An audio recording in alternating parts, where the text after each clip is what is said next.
It was now 1521, and the king's eye had rested upon me. The attention was most flattering. Young, handsome, athletic, Henry cut quite the dashing figure. All the ladies of the court hoped he would notice them, but it was only me he saw. My father, his ambitions fueling his drive for greatness, encouraged me to respond and to receive favourably the king's advances. That my father encouraged me to break my marriage vows went against everything I held dear. However, my husband was resolved to this new situation, and yet his silent granting of permission did nothing to ease my conscience.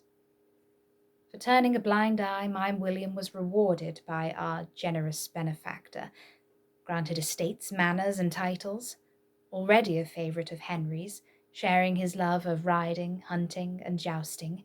He distinguished himself in the jousting tournaments at the Field of the Cloth of Gold the previous year. He was also elevated to the position of Gentleman of the Privy Chamber and Esquire to the body of the King. He was a well-respected courtier and relished in his duties. His greatly enhanced income allowed him to indulge his love of art. In fairness to him, he needed to love something he could call his own. We'd been wed 4 years when our daughter, Catherine, arrived, a healthy, lusty baby who grew fairer with each passing day. Over time, some remarked she had more than a passing resemblance to our sovereign and his later issue, but more on that another time. 2 years later, we were blessed with a son, and we named him for the king. William loved our children and was an attentive and generous father. Things changed between 1526 and 7. As is his wont, the king's interest in me had waned. A new jewel was now in his sights, none other than my reinvented sister, Anne.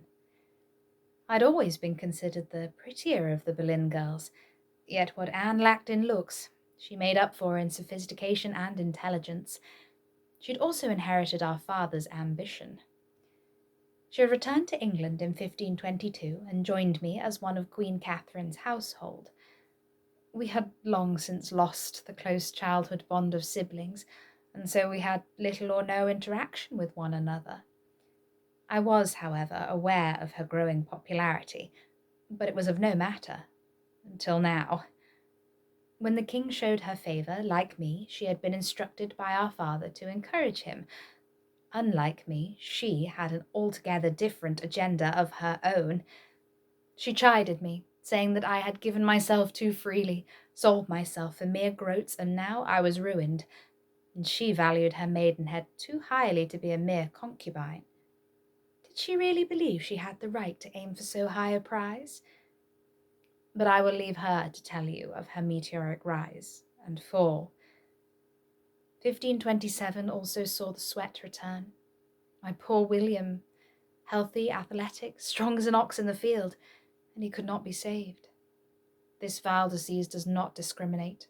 We do not know how it selects those who fall victim, yet for the most part it takes them swiftly, though none go without a fight.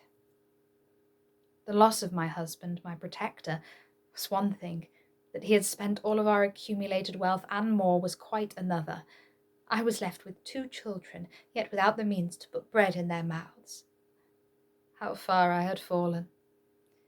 I found someone who would take my jewels for a pittance, but given no option, I made it so.